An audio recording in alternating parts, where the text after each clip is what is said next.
Ok, ¿ya estamos para empezar? Bueno. Primero agradecemos la invitación de Siglo XXI, la idea de esta mesa. Después agradecemos a la FED también este espacio.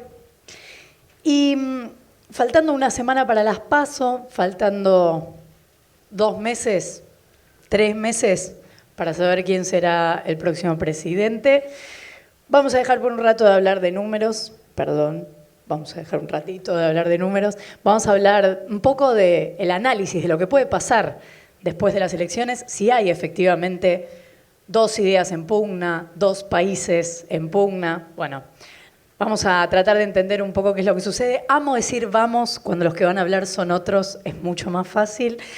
Empezamos entonces, si les parece, con Alejandro Grimson. Vamos a hablar de qué va a ser de nuestras vidas después de las elecciones, este ejercicio que Siglo XXI dio en llamar de política ficción. Así que, Alejandro, cuando quieras. Hola, buenas tardes, noches a todas y todos. Un placer estar de vuelta en la Feria de Editores. La verdad que es una fiesta, esta feria es increíble. Cada año, me dicen que el año pasado se contabilizaron 11.000 personas asistentes, este año 14.000. Y es impresionante, ¿no? Es un ejemplo extraordinario de lo que puede la voluntad y la producción argentina en la cultura. La verdad que muy contento de estar acá de vuelta. Bueno, yendo a la pregunta, creo que yo diría qué puede pasar después del 10 de diciembre, ¿no? O sea, después de las PASO, que no sé, porque ahí puede haber intervenciones de distinto tipo, puede ganar uno u otro y entonces los mercados operan de una manera u otra. Eso por supuesto va a pasar, pero sobre eso yo no sé. Lo que sí creo es que vi al presidente de la Nación en el acto en la Rural, el titular del diario La Nación, que lo leo siempre, sintetizaba una de los mensajes del presidente, que es queremos defender la democracia y no regresar al autoritarismo. Supongo que el regreso al autoritarismo sería en el 76-83, no sé si se presenta alguien en elecciones que defienda la dictadura. Y a la ministra de Seguridad nombrada por el presidente de la Nación iniciando una acción penal contra Greenpeace porque la libertad de expresión, según ella, afecta a la seguridad del presidente de la Nación. Entonces, una de dos. O le creemos al presidente o le creemos a la ministra de Seguridad, punto. No hay otra forma. Una acción penal por decir que se paren los desmontes. ¿Cuál fue el problema de seguridad nacional que se ocasionó? ¿Por qué la libertad de expresión es un problema de seguridad nacional y una acción penal? Yo estoy convencido de que hay que creerle en otras cosas al presidente de la Nación. Él dijo lo que va a hacer después del 10 de diciembre, va a acelerar. Entonces ustedes, cada uno de los argentinos y de las argentinas tiene que preguntarse cómo está hoy respecto al día que asumió el presidente, y eso, lo que les haya pasado, cualquier cosa que les haya pasado, va a acelerarse. Hay cosas que no les pasaron a ustedes o a una persona u a otra, que es que el presidente, hace unos días 150 intelectuales manifestaron su adhesión a la fórmula presidencial de Macri Pichetto y bueno, otro amigo, un colega y yo respondimos en página 12 que no entendemos cómo se apoya una fórmula presidencial, esta o cualquier otra en la Argentina, y no se habla de pobreza. Intelectuales, no se habla de miseria, no se menciona el hambre que hay hoy en la Argentina, ¿no? Entonces, nos parece que es muy difícil. Tenemos muchas ganas de mejorar el debate público. No me importa estar de acuerdo con el otro. Con Eduardo yo me acuerdo de haber estado en 2011 en el programa de Mario Weinfeld, me acuerdo de haber estado en La Nación Más hace poco, hace un año o algo por el estilo. En muchísimos lugares pensamos distinto y disentimos, discutimos, pero respetuosamente. Yo respeto muchísimo a Eduardo, a Paula, etcétera. no hace falta estar de acuerdo para poder dialogar. Ese es un gran problema de la Argentina, sobre el cual creo que muchos venimos trabajando, pero me parece que es bueno construir una agenda de argumentaciones. Por ejemplo, los intelectuales que apoyaban esta declaración decían, bueno, las grandes carencias de la Argentina son, 2 puntos, lo pueden leer, está publicado eso, ¿no? Son carreteras, infraestructura, puentes, autopistas, aeropuertos y puertos y no me acuerdo qué más, y no mencionaban en las carencias de la Argentina, lo que los intelectuales, estos 150 intelectuales definen como las carencias de la Argentina, no estaba mencionada la crisis social, no estaba mencionada la crisis educativa, no estaba mencionada la crisis en ciencia y tecnología, no estaba mencionada la crisis industrial y de producción que vive la Argentina, no estaba mencionada la crisis de la deuda externa que tiene la Argentina, no están mencionadas las LELICs. Hay que abordar esas discusiones. Entonces, yo sí creo que hay una confrontación. Claro, está muy trillada la frase 2 modelos de país, porque en realidad cualquier aplicación de cualquier modelo siempre es imperfecta, con lo cual nunca se aplica realmente un modelo. Pero yo creo que en el fondo sí hay 2 concepciones. Una concepción que dice, primero hay que ubicarse en esto, la Argentina es un país que está más o menos en el medio de los países más pobres de Europa y de los más pobres de América Latina. Está más o menos en el medio de esos 2 lugares, ¿no? En muchos sentidos, en poder adquisitivo, en servicios públicos, etc. Entonces hay 2 soluciones para eso. Uno, la Argentina está viviendo por arriba de sus posibilidades, que eso creo que ya lo escucharon bastante, ¿no? La Nata insistió desde hace años que nosotros vivimos por arriba de nuestras posibilidades y muchos lo han asumido, y es una política que se ha planteado en estos años, que es, bueno, la solución del problema es seamos más parecidos a los más pobres de América Latina y van a llover las inversiones acá. Eso fue lo que se intentó estos 4 años y fue un fracaso estrepitoso. Para mí hay que decir que el plan económico de Macri fracasó rotundamente, que todas las promesas económicas de Macri fracasaron una detrás de otra, todas. Lo único que hizo bien Macri fue mejorar el INDEC, que era una catástrofe. Yo no veo nada más. Por ahí ahora escucho a algún colega que me dice, no te estás olvidando de estas 3 cosas que son muy buenas. Bueno, yo considero que lo del INDEC fue bueno, mejoramos ahí, la Argentina mejoró ahí. Ahora, el resto para mí es un fracaso estrepitoso y creo que la otra concepción en el trasfondo dice lo siguiente, dice, no, la forma de resolver el problema de la Argentina que existe es que necesitamos mucha más educación, mucha más ciencia, mucha más tecnología, ¿para qué? Para encender la economía y que haya una producción industrial con capacidad de duplicar las exportaciones, pero no las exportaciones solo de granos, porque si es un país solo de granos, bueno, hay dueños de campo, dueños de banco, gente que le vende servicios a los dueños de campo y de bancos, y después todo el resto vamos a cobrar planes. La otra solución es multiplicar la capacidad, la formación y la productividad argentina para exportar y con eso lograr mantener y ojalá aumentar los derechos sociales y los procesos distributivos y mejorar la distribución del ingreso. Creo que eso está en discusión hoy en Argentina y que eso es lo que deberíamos discutir junto con cómo profundizar y mejorar una cultura democrática que tiene ya demasiadas deficiencias como para no pensar colectivamente cómo dejar de constituir al adversario de manera estigmatizante. Gracias. Gracias, Alejandro. Ya vendrá el turno de la conversación. Ahora vamos a escuchar a Paula Canelo. Paula. Bueno, muchas gracias a la Feria de Editores, muchas gracias a ustedes que se han quedado a escucharnos al final de este encuentro tan lindo que tiene este clima tan especial. Es un placer para mí, la verdad, estar aquí con dos profesores que fueron muy importantes, los dos de distintas formas en mi formación de socióloga. Y bueno, y agradezco a Siglo XXI por haber contribuido a armar este encuentro, ¿no?, tan interesante y tan desafiante en términos de la pregunta que se está planteando, ¿no?, que es una pregunta que nos atraviesa cotidianamente. Yo quiero empezar destacando un dato que me parece muy importante, aunque estamos haciendo política ficción, por lo tanto, esto es algo que se va a comprobar o que se va a corroborar dentro de una semana.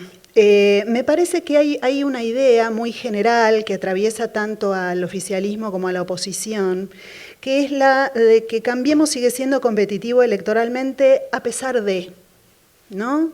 Es decir, ya no gracias a, como podíamos pensarlo en 2015, ¿no?, gracias a su novedad, a su frescura, a su promesa de éxito, ¿no?, de felicidad, sino a pesar de. ¿Y a qué me refiero con esto? A pesar de que Cambiemos realizó, como decía Alejandro recién, una desastrosa gestión económica, de haber llevado adelante un ajuste brutal sobre las mayorías, a pesar de no tener prácticamente nada que mostrar como éxito de gobierno, lo acaba de decir Alejandro, a pesar de basar su estrategia de campaña casi exclusivamente en el odio al enemigo y en la intolerancia hacia el kirchnerismo, a pesar de haber sufrido en los últimos meses una suerte de catarata de derrotas electorales a nivel local, a pesar de que durante su gestión, durante estos casi 4 años, cuestionó varios de los consensos democráticos que creíamos intocables. Y uno de los ejemplos es las memorias sociales sobre el terrorismo de Estado o la legitimidad de las demandas de los organismos de derechos humanos. Y a pesar de, finalmente, la unidad del peronismo. A pesar de todos estos hechos, Cambiemos sigue siendo competitivo electoralmente. Si estamos de acuerdo en que Cambiemos sigue siendo competitivo electoralmente a pesar de, creo que en realidad lo que no estamos logrando entender muy bien es por qué, ¿no? ¿Cuál es el porqué de la competitividad de Cambiemos? El segundo dato, sumado a tiene que ver con que creo que nos está pasando por detrás a los argentinos en esta coyuntura electoral un enorme elefante, ¿no? Por detrás nuestro pasa un enorme elefante, por usar la metáfora tan conocida por todos, y que tiene que ver ya no con la coyuntura, sino con el largo plazo.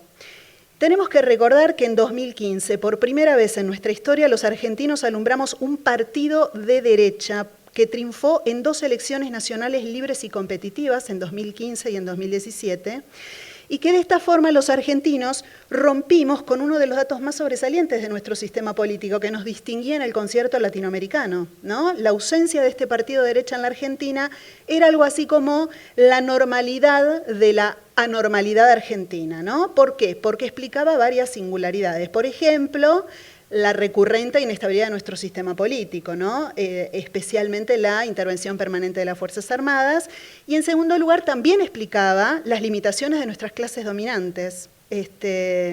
¿Y por qué hablo de elefantes que nos pasan por detrás? Porque es muy importante que recordemos que hoy la derecha argentina tiene una criatura política, nada menos que una criatura política que la expresa, que la legitima, que le da voz y que sobre todo le da voto. A partir de 2015, Cambiemos nos presentó una derecha liberal que podía, además, convocar a sectores no tradicionalmente de derecha, ¿no? Esto entre comillas, porque logró construir, creo, una narrativa muy potente, es decir, un relato, ¿no?, verosímil, atractivo sobre nuestro pasado, nuestro presente y nuestro futuro, en el que distintos sectores sociales se sintieron, digamos, convocados y representados, aun cuando estaban posicionados en distintos estratos de la pirámide social, ¿sí? La narrativa de Cambiemos atravesó transversalmente a los sectores sociales. Y fue ese relato, creo, el que posibilitó durante varios años la consolidación de una sociedad cada vez más desigual, ¿no? Y además la aplicación de un ajuste feroz que parece que no tiene fin.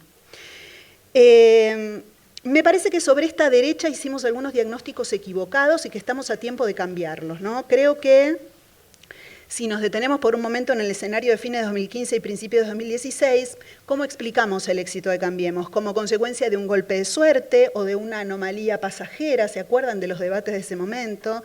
¿Como consecuencia de cierto velo mediático, blindaje sobre una sociedad inocente, ¿no?, que había sido engañada por los globos amarillos? Era una imagen muy tranquilizadora, por cierto, que nos aseguraba que sin dudas en algún momento, más tarde o más temprano, íbamos a volver. Pero hoy, a diferencia de la sorpresa de 2015, a Cambiemos ya lo conocemos. Estas nuevas teorías del cerco ya no nos sirven.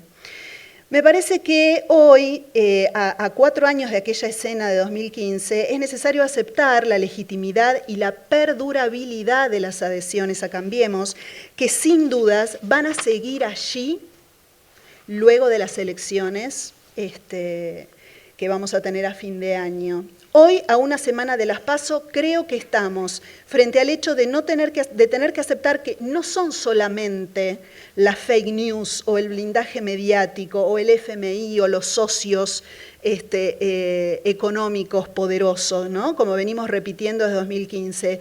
Hoy tendríamos que aceptar más bien que no estamos, creo, frente a accidentes de la historia, como veníamos pensando a Cambiemos, sino que es la historia, que estamos frente a la historia. ¿Y qué quiere decir que estamos frente a la historia?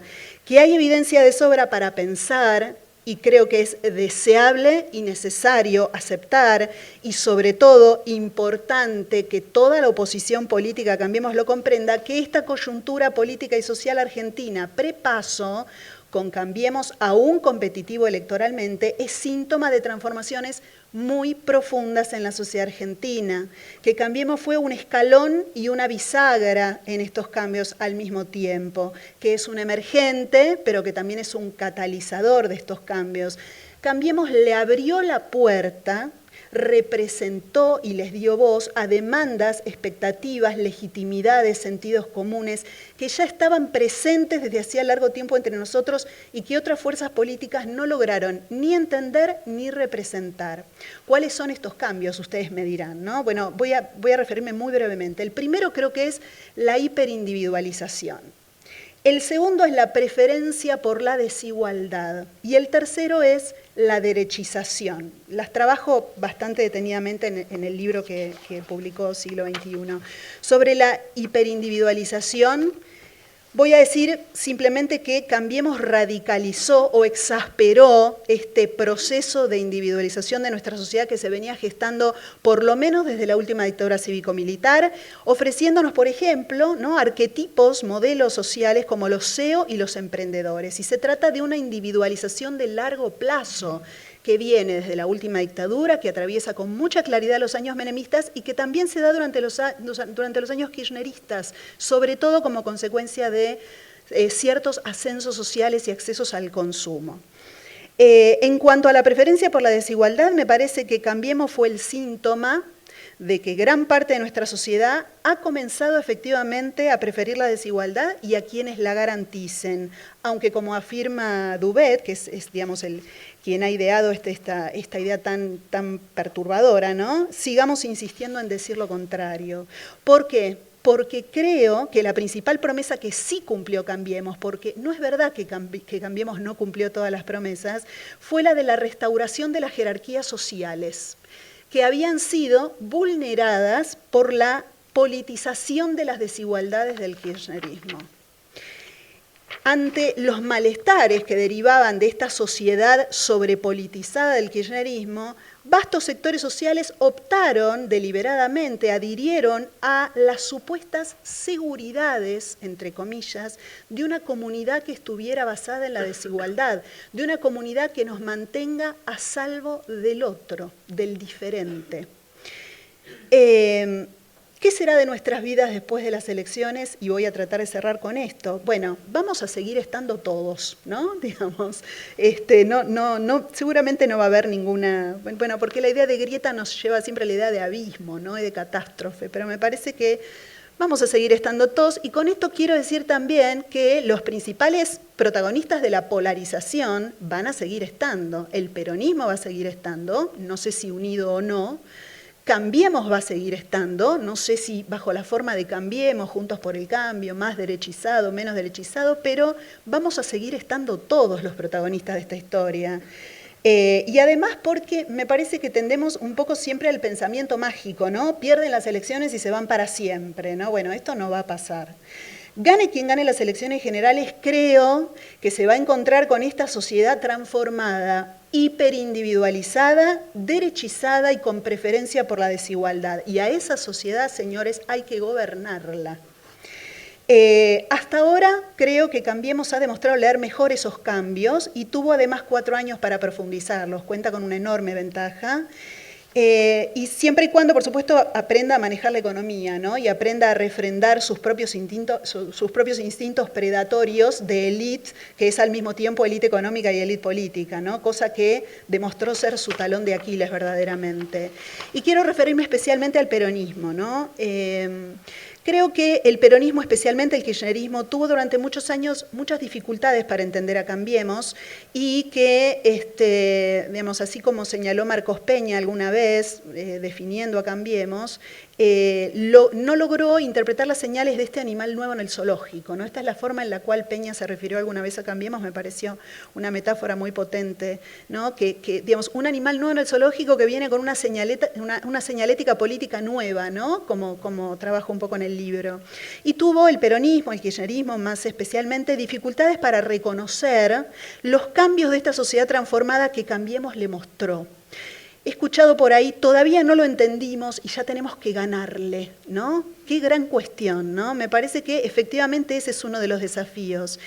Y creo también que es muy importante aceptar que las adhesiones a Cambiemos, las adhesiones legítimas a Cambiemos, son un dato de la realidad concreta y son decisivos no solo para ganar las elecciones, sino también para gobernar la Argentina después. Y para terminar, 2 o 3 cuestiones muy breves. Creo que el peronismo debería tratar de entender cómo se dieron estas adhesiones a Cambiemos por parte de las clases medias y de los sectores populares por fuera del interés material, ¿no? Así como ha tendido a entender el peronismo las adhesiones de las clases medias. Entender estas adhesiones, pero en el plano político y cultural, ¿no? ¿Cuáles son los factores políticos y culturales que hicieron que estas clases medias, incluidos los sectores populares, adhirieran a esta narrativa de Cambiemos? En términos amplios, y creo que como una tarea más bien introspectiva, el peronismo debería aprender a convivir con la individualización de lo popular, un dato de nuestra realidad que han demostrado muchos trabajos, sobre todo de antropólogos, con la derechización, con el debilitamiento de lo instrumental, ¿sí? En términos concretos de los años kirchneristas, creo que el peronismo debería aprender, y todavía creo que no sé si ha tenido tiempo para hacerlo, que no bastan con buenas políticas públicas para generar adhesiones políticas. Eso no ha funcionado. Y evitar lo que yo llamo en el libro y en algunas otras cosas que he escrito, la certeza de la heladera vacía, ¿no? Durante los años de Cambiemos, a los argentinos nos quedó muy claro, creo, que si alguien ve su heladera vacía, puede echarle la culpa al gobierno actual, como insistía la oposición, pero también al gobierno anterior. Con Cristina estábamos mejor, ¿no? Pero era una mentira, es lo que solemos escuchar. O echarse la culpa a sí mismo por no ser lo suficientemente emprendedor, por no sacrificarse lo suficiente, por no estar a la altura. Pero cuando ve la heladera llena, también puede responsabilizar al gobierno actual, al anterior o a sí mismo. En definitiva, creo, y con esto cierro, a la luz de la experiencia de Cambiemos, de esta experiencia de 4 años de gobierno nacional, creo que es fundamental que el peronismo, sea gobierno, sea oposición en el futuro, se coloque pronto y lo antes posible frente a esta pregunta. ¿Sigue siendo la realidad la única verdad? Y nada más. Gracias. Gracias, Paula. Ya volveremos. Mucho para indagar sobre lo que dice Paula, sobre lo que dijo Alejandro, pero antes otra visión interesante que es la de Eduardo Fidanza. Gracias. Bueno, gracias a Siglo XXI por la invitación a esta mesa, gracias a esta feria por esta oportunidad. Bien, voy a tratar de improvisar una respuesta a la convocatoria de esta mesa, la pregunta de la política ficción. ¿Qué va a pasar el día después? Yo creo que se puede bifurcar esta respuesta entre qué le va a pasar a los votantes y qué le va a pasar a las élites. Mi impresión es que gane quien gane, a los votantes, que la mayoría de ellos, quiero decir el 60%, si ustedes quieren, los que no tienen adhesiones políticas muy fuertes, van a votar con frustración, con sufrimiento, con desencanto. considerando en realidad que ninguna de las dos grandes opciones los convencen. Ahí no vamos a hablar de número, pero un poquito de número vamos a hablar. Ustedes piensen que las dos figuras políticas principales de la Argentina, esto es el presidente Macri y la expresidenta Cristina Kirchner, sistemáticamente desde hace 3 años, en todas las encuestas, el 50% dice nunca lo votaría. Quiere decir que vamos a una elección donde los principales protagonistas no son figuras aclamadas. Esto se ve en los focus groups, por ejemplo. Está claro, yo veía focus groups el otro día del segundo cordón de Gran Buenos Aires. Bueno, la gente a Macri lo reputea, discúlpenme la expresión, pero es así, la gente está enojadísima, no quiere saber nada, no llega a fin de mes, no puede pagar las tarifas, el que tiene un kiosco lo tiene que cerrar, el que tiene un trabajo lo pierde, etcétera, etcétera.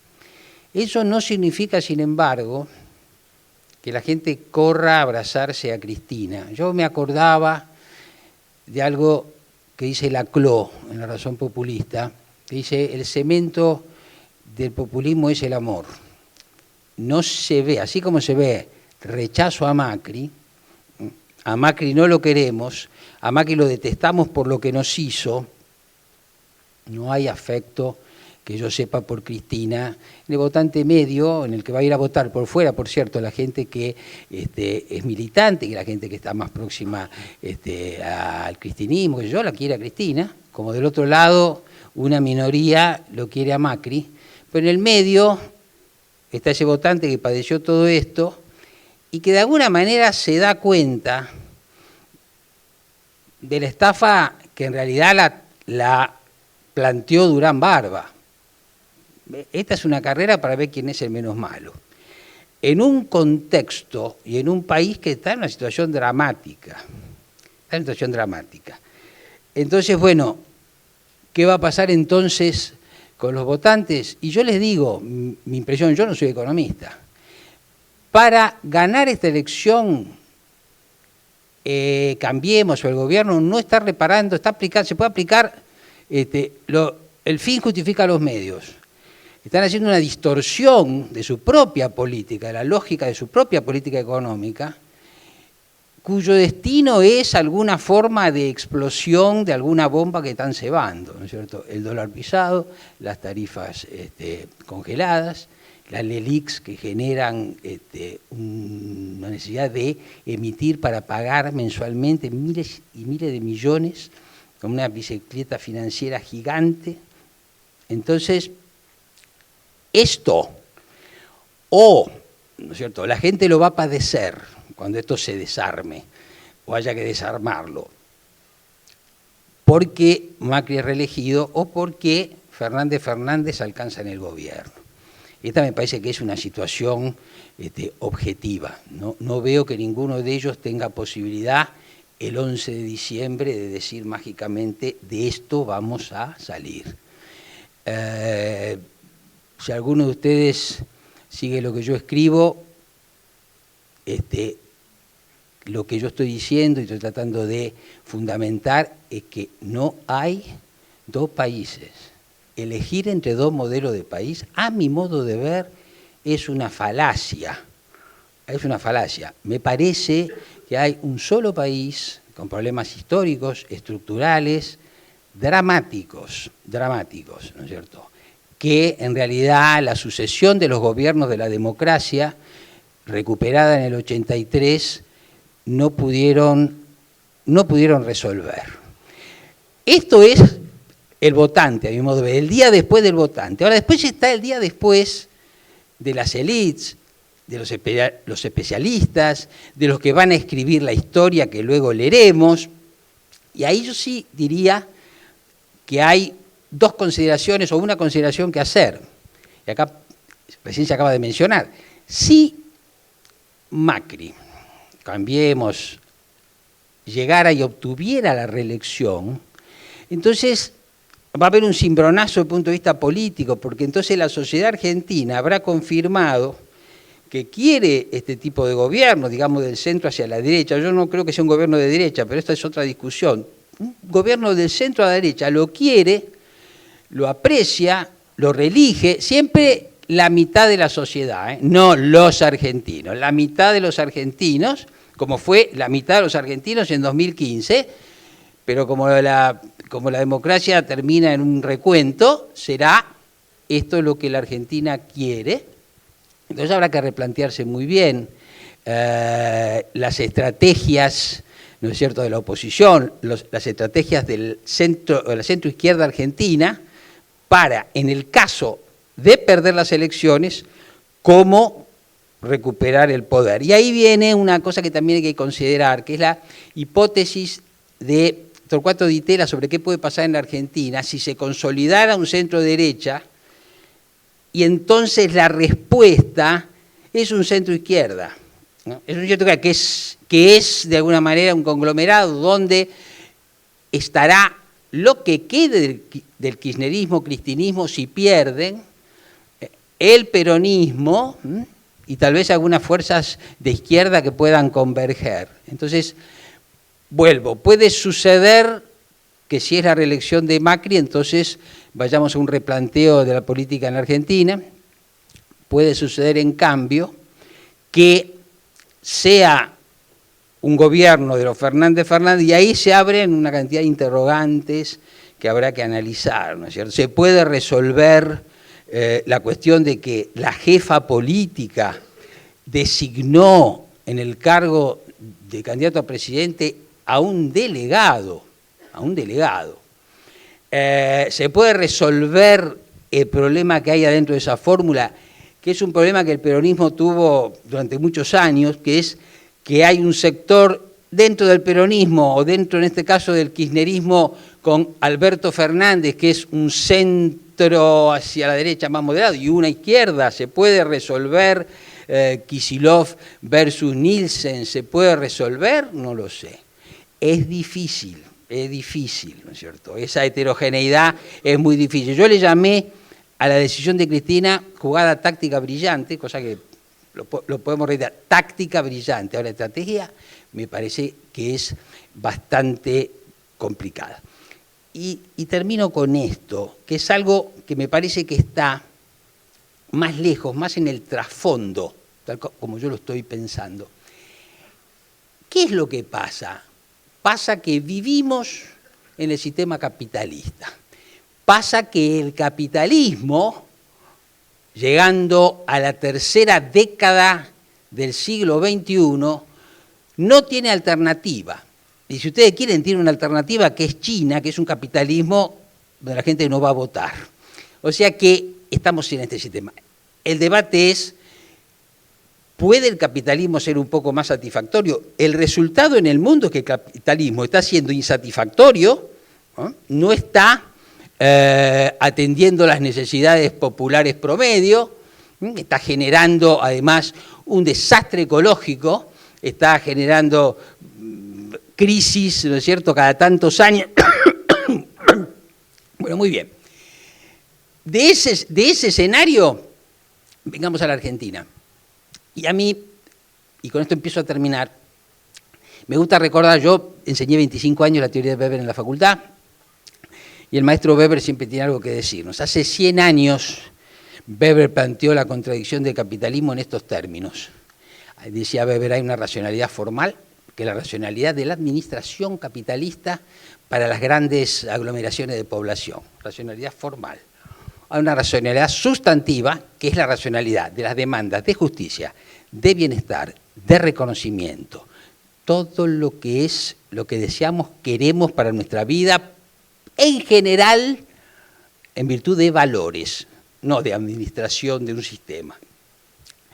Dice Weber, estos dos términos teóricamente son contradictorios. La racionalidad formal no dice nada de la racionalidad sustantiva y la otra tampoco. Si en principio son contradictorias.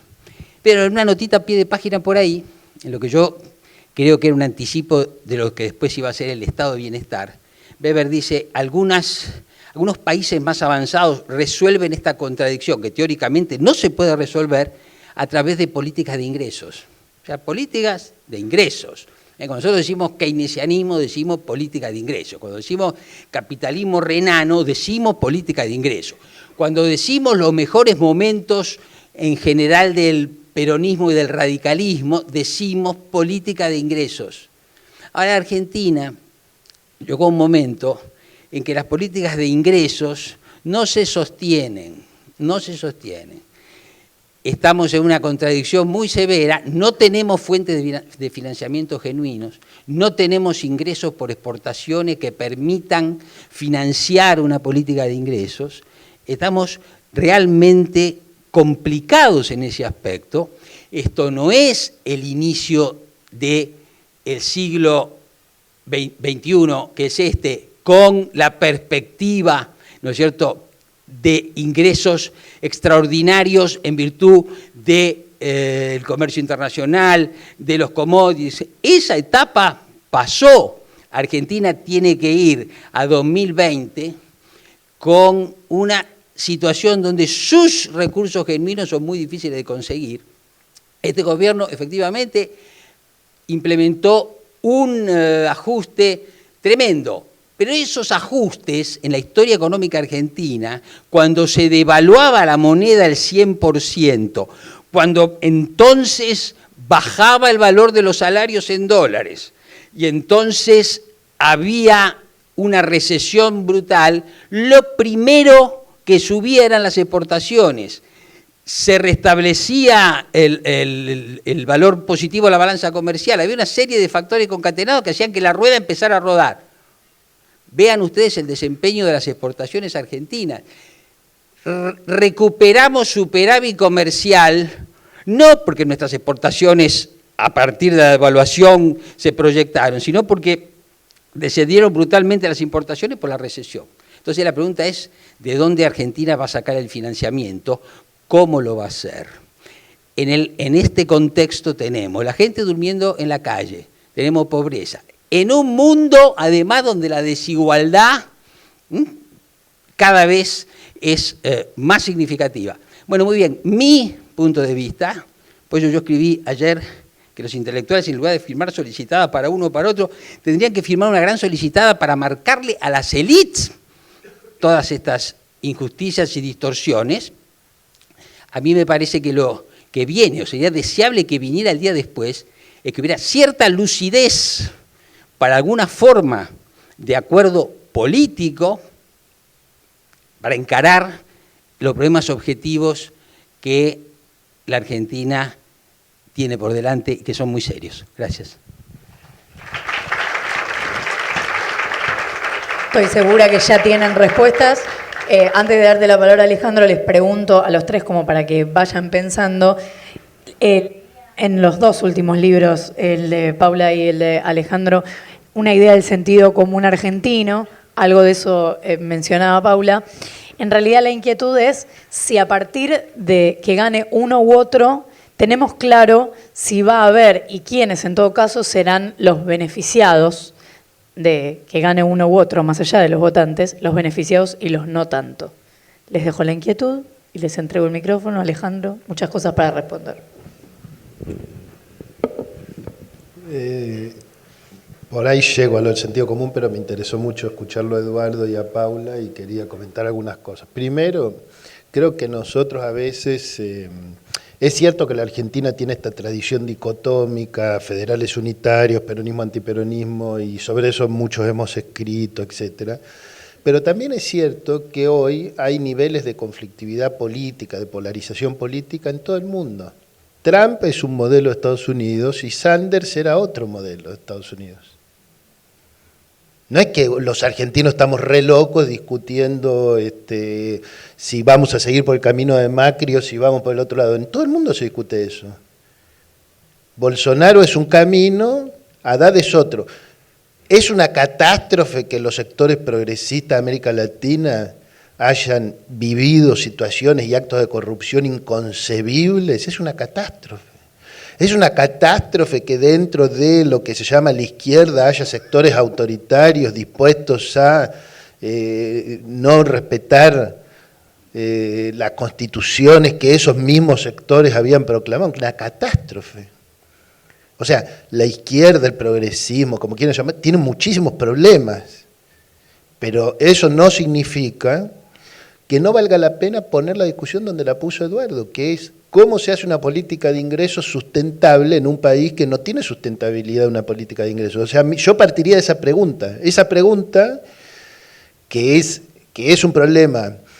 Yo siempre cito un texto de Aldo Ferrer que la gente en general no leyó, que es un texto escrito durante la dictadura, donde él hace un balance del primer peronismo, y plantea exactamente esto, digamos, obviamente mucho más desarrollado, pero plantea, bueno, ¿cuál es el problema del primer peronismo? Que hay una recomposición de la demanda social, de la demanda agregada, etcétera, y la producción aumenta hasta un punto y después no hay productividad que aguante ese aumento de la demanda y empieza la restricción externa y, bueno, los historiadores económicos han escrito lo suficiente sobre esto como para tomar muy en serio lo que está diciendo Eduardo, en el sentido de, si otra vez se va a hacer lo mismo que se hizo 28 veces, otra vez vamos a terminar igual que terminamos tantas veces. O sea, si lo único que va a hacer el próximo gobierno es recomponer ingresos, no entendió cómo funcionan los problemas en la Argentina, porque no se puede aplicar el keynesianismo como si no existiera el problema de los dólares, como si no existieran el problema de la productividad, etc. Mi punto es, y ahí es donde creo que hay una disidencia sana y respetuosa y entretenida, digamos, porque si pensáramos todos lo mismo, no podríamos seguir pensando. O sea, yo quiero decir esto, si yo pensara lo mismo que todos mis amigos y mis colegas, no podría pensar nada, porque en realidad yo solo pienso en diálogo con otros que piensan distinto, ¿no? Pero, vuelvo, es uno el modelo del PP en España y otro es el modelo del PSOE, digamos. Modelo, qué sé yo, puede ser que la palabra no sea la mejor. Discutamos las palabras, pero realmente es, digamos, esa frase de Machado, ¿no? Una de las dos Españas ha del arte el corazón, fueron a la guerra civil, ahora no van a la guerra civil. Por suerte nosotros no vamos ahora más a la guerra civil, pero Colombia sigue en guerra civil y ahora está destruyendo su tratado de paz. Hay países en guerra civil y otros que no. El primer punto que tenemos que poner de acuerdo es, no hay guerra, no podemos ir a la guerra civil, tiene que haber elecciones sin fraude, sin cuestionamiento de nadie, etcétera, ¿no? Ahora, a mi juicio, lo que es evidente es que este gobierno no se hace esa pregunta. No quiere recomponer ingresos, quiere destruir ingresos. Y lo único que va a hacer, si gana, es seguir destruyendo ingresos, es obvio. Porque la devaluación... Podemos discutir entre nosotros si el valor del dólar el 10 de diciembre de 2015 era de 10 pesos o de 16. O sea, si era el oficial o era el blue. A partir de ahí hagan la cuenta que quieran, pero no hubo devaluación del 100%. Fue mucho más la devaluación. Y la devaluación real es mucho más porque hoy hay algo escandaloso que está sucediendo en este país y que no sucede en Estados Unidos, ni en Brasil, ni en España, ni en ningún país. El Fondo Monetario Internacional está financiando la campaña electoral de Mauricio Macri con la deuda de ustedes y de sus hijos. Se están vendiendo dólares. El dólar pisado, que dice Eduardo, es deuda externa financiada por un organismo internacional que tiene entre sus cláusulas que no puede hacer eso y que lo está haciendo para que gane uno de los concurrentes en las elecciones argentinas. Eso, en un país normal, generaría escándalo de cualquier país, de cualquier persona que quisiera una ínfima dignidad nacional. No hay soberanía política si no hay voto libre de los ciudadanos y hay financiamiento de un organismo internacional con la mayor préstamo de la historia de ese organismo a un país. Hay intervención extranjera sobre las elecciones argentinas. Es un escándalo lo que está ocurriendo. Me acabo de encontrar con un candidato opositor en la ciudad que me acaba de decir que lo están bajando de los programas de televisión, que llama al oficialismo para que lo bajen. Un escándalo. Tienen profundos rasgos antidemocráticos. Entonces yo creo que tenemos que hacer todas las discusiones que plantea Eduardo para incrementar ingresos. O sea, ¿cómo se va a aumentar la productividad? Gran debate argentino. Hay que hacerlo, solo con un acuerdo social puede hacerse. Hay que incrementar las capacidades, la formación de recursos humanos. Si no hay mejores trabajadores, todos nosotros, si no somos mejores trabajadores, con más capacidad, con más tecnología, no se puede aumentar la productividad, no se puede exportar. No nos podemos defender del mundo que nos va a invadir de productos. No va a ser con el Tratado de la Unión Europea que destruya la industria nacional que el país este va a incrementar ingresos. No va a ser así, eso es falso, eso es una falacia absoluta. No se conoce la letra chica, Francia nunca va a votar, el Parlamento francés no creo que vote ese tratado. No hay tratado con la Unión Europea, hay un acuerdo de que se va a discutir un tratado. Entonces, me parece que en ese sentido, con esta diferencia que quizá termino, creo que sí hay un punto donde Cristina y Macri tienen estas características que señalaba Eduardo, que están señaladas en los estudios, digamos, en las encuestas, en los focus group, etcétera, pero yo creo que es distinta la posición de Cristina de decidir no ser candidata a presidenta de la Nación de la decisión de Macri de invitar al jefe de la bancada opositora en el Senado Nacional. Es algo inédito en la historia política. O sea, Eduardo nos podrá ilustrar cuántas veces el jefe de la bancada opositora y jefe de la bancada oficialista durante todo el kirchnerismo se convierte en candidato a vicepresidente porque se queda sin trabajo, ¿no? O sea, creo que son dos decisiones de orden distinto realmente, en términos políticos. Lo táctico y lo estratégico no nos va a alcanzar tiempo para discutirlo, no lo sé, y hay muchas cosas que no sabemos. Lo que yo creo es lo siguiente: si ganara Alberto Fernández, la única chance de gobernabilidad que tiene el gobierno de Alberto Fernández es que el presidente de la Nación sea Alberto Fernández. Punto. Es una presidencia con un presidente que tiene que ser el líder de una fuerza heterogénea. Los que somos críticos del macrismo desde el principio, yo planteé en diciembre de 2018, si quienes somos críticos del macrismo no articulamos heterogeneidades, nunca va a perder Macri. El problema, ese es el desafío. Y yo creo que en ese sentido, quizá Eduardo piensa que eso es muy difícil de que se pueda resolver. Yo creo que depende de los actores y de la voluntad de los actores, pero que esa es la cuestión a resolver en términos políticos para darle sustentabilidad y gobernabilidad a ese proceso, que es, no puede haber un presidente y un jefe político, tiene que haber una conducción clara de una diversidad, donde habrá tensiones, como en todos los gobiernos. No hay gobiernos sin tensiones, pero esas tensiones tienen que estar ordenadas dentro de un proyecto político. Bueno, yo solamente para agregar un poco a lo que dijo Alejandro recién, yo realmente no veo por qué seguimos insistiendo en la idea de que la verdadera jefa es Cristina y que eso va a llevar a una especie de hecatombe de gobierno que va a arrastrar a los argentinos al abismo, digamos. Me parece que, digamos, pensando más en los términos lo que acaba de decir Alejandro, creo que precisamente, digamos, si el desafío del próximo gobierno, en caso de que gane el peronismo unido, digamos, si el desafío principal del próximo gobierno es precisamente poder gobernar heterogeneidades, creo que Alberto Fernández es la persona más indicada para hacerlo, ¿no? Y esto creo que es, digamos, una fortaleza que está bastante, en este momento de la campaña, está bastante ocluida por una insistencia permanente de los medios, de las empresas de medios en referirse permanentemente al kirchnerismo, se sacan tapas en las principales revistas de opinión, contrastando a Cristina contra Macri, diciendo que la alternativa electoral es entre Alberto Fernández y Macri.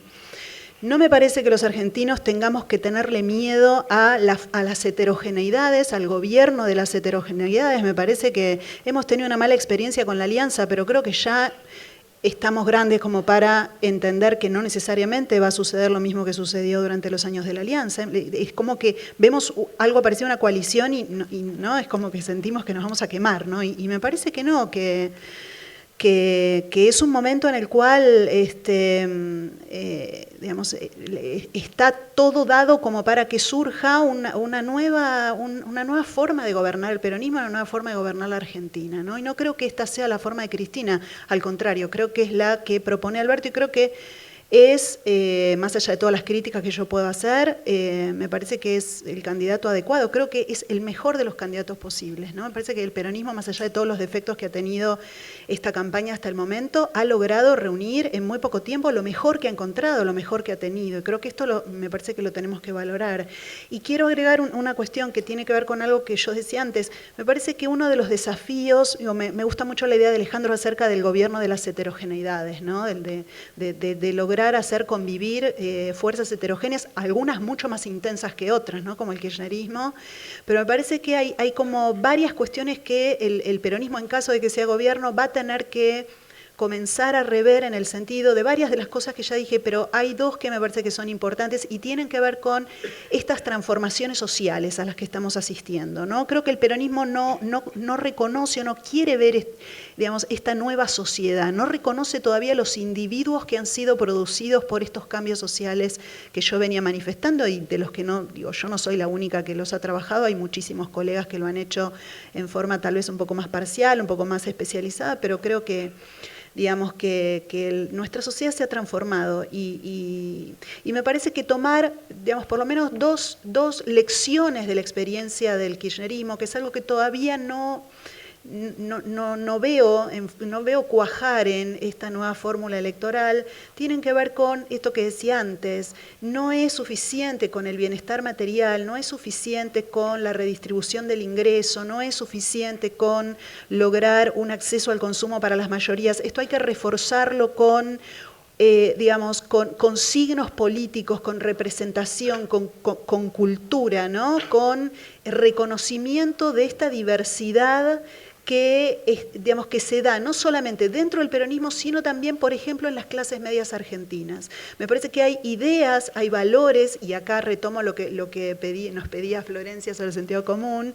Me parece que hay nuevas demandas, hay digamos, nuevos valores que las clases medias han puesto en el centro de la escena y que Cambiemos ha leído muy bien, y por eso creo que le ha ido tan bien durante los 3 años y medio en los que le fue bien. Por ejemplo, la idea del mérito, el reconocimiento del mérito, esto el kirchnerismo me parece que lo había dejado un poco de lado, la idea de la aspiración, el respeto por esta sociedad aspiracional en la que todos hemos sido educados, la cuestión del respeto por la individualidad, ¿no? Cuando la sociedad argentina en los últimos años del kirchnerismo veía políticas públicas, o por lo menos las percibía, no quiere decir que haya sido necesariamente así, pero lo importante son las percepciones sociales, ¿no? Digamos, cuando la sociedad o parte de la sociedad percibía que las políticas kirchneristas estaban beneficiando a unos, que no se esforzaban, el tema de los planes, el tema de las asignaciones, digamos, creo que tal vez faltó dentro del discurso kirchnerista, del relato kirchnerista, podríamos decir, incorporar a estos nuevos valores de estas clases medias y, digamos, clases medias bajas en ascenso y sectores populares en ascenso. Creo que este es uno de los desafíos. Y el segundo tiene que ver con que no necesariamente, y yo me refería con la idea de la heladera vacía a esta cuestión, no necesariamente las mejoras en la situación individual van a ser percibidas como consecuencia de las políticas públicas que las habilitaron. Esto creo que es fundamental.